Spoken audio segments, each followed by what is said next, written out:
Hello book lovers, and welcome back to the channel. Have you ever felt trapped between what everyone expects of you and what your heart truly wants? Imagine breaking free from the rigid rules of your society, all because of one unforgettable trip. Today, we're journeying to sun-drenched Italy and prim Edwardian England to explore one of the most charming and profound novels of the 20th century.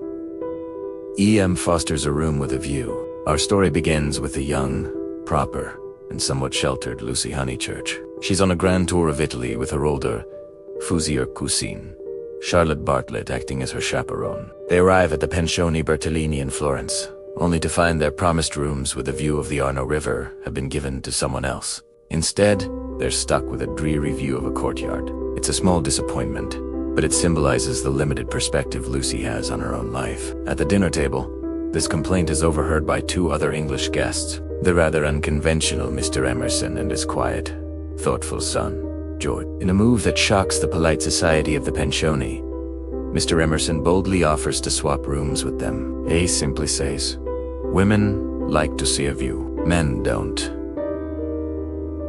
This straightforward, slightly awkward act is the first crack in the stuffy, rule-bound world Lucy inhabits. Charlotte is scandalized by their lack of decorum, but Lucy is intrigued. This is her first taste of a world that operates on honesty rather than on intricate, unspoken social codes. Florence itself becomes a character in the novel. It's a city bursting with art, passion, and a raw energy that stands in stark contrast to the restrained world Lucy comes from in Surrey, England. While exploring the Piazza della Signoria, Lucy witnesses a sudden, violent street brawl that ends in a man's death. Overwhelmed by the shock, she faints. And who should be there to catch her but George Emerson? It's a dramatic, intense moment.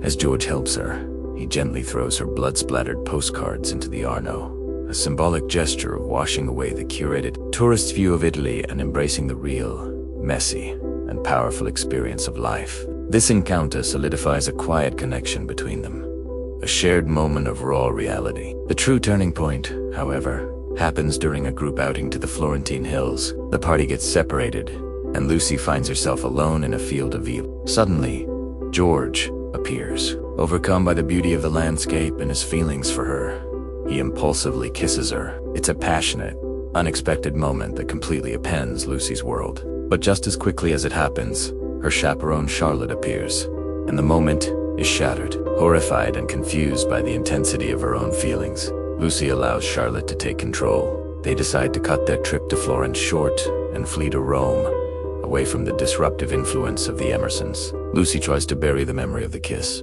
to pretend it never happened. Back in England, Lucy returns to her comfortable, predictable life at Windy Corner, her family home in Surrey. Everything is safe, respectable, and exactly as it should be. To secure this future, she becomes engaged to a man who is, in every way, the perfect match.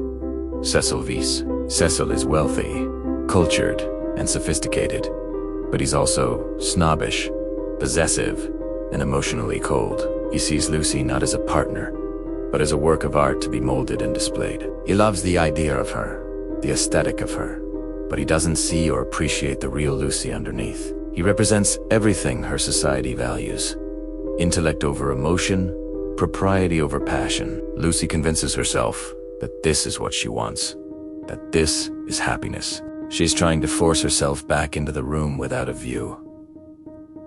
But fate, or perhaps Forster's clever plotting, has other plans. By a sheer stroke of coincidence, a villa near Lucy's home becomes available, and who should move in but the Emersons, George and his father. Suddenly, the two worlds Lucy has tried so desperately to keep separate collide. Her carefully constructed life with Cecil is threatened by the quiet, powerful presence of George, who represents everything Cecil is not: authenticity, passion, and a deep connection to nature and genuine emotion.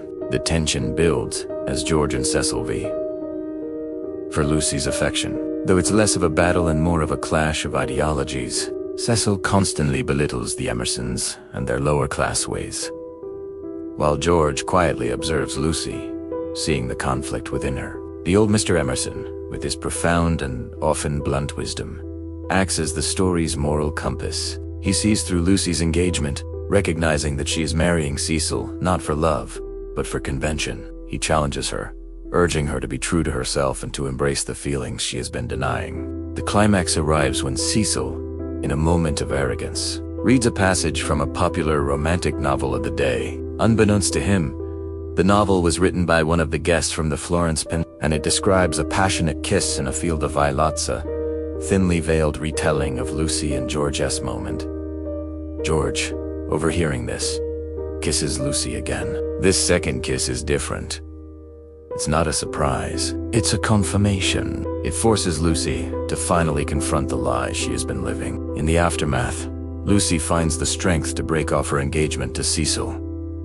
It's a scandalous move, but it's her first real act of self-liberation. However, she's still not ready to admit her love for George. Confused and afraid, she plans to run away again, this time to Greece. It's in a final, powerful confrontation with Mr. Emerson that the truth finally comes out.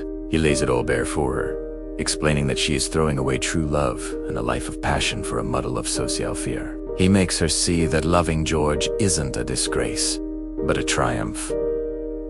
In the end, Lucy chooses love. She defies her family and society, marries George, and the novel concludes with them back in Florence, in the very room with a view where it all began. She has finally chosen the view, not just of the river, but of an honest, passionate life. She has found her own voice and the courage to live authentically.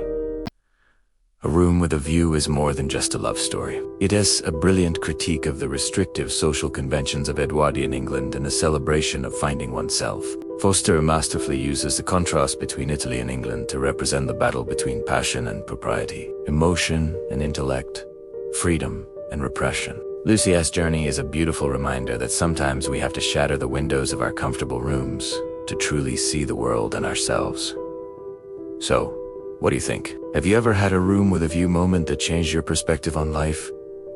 Let me know in the comments below. I'd love to hear your thoughts on this incredible novel. Thanks so much for watching. If you enjoyed this deep dive, please give this video a like and consider subscribing for more literary explorations. Until next time, keep reading.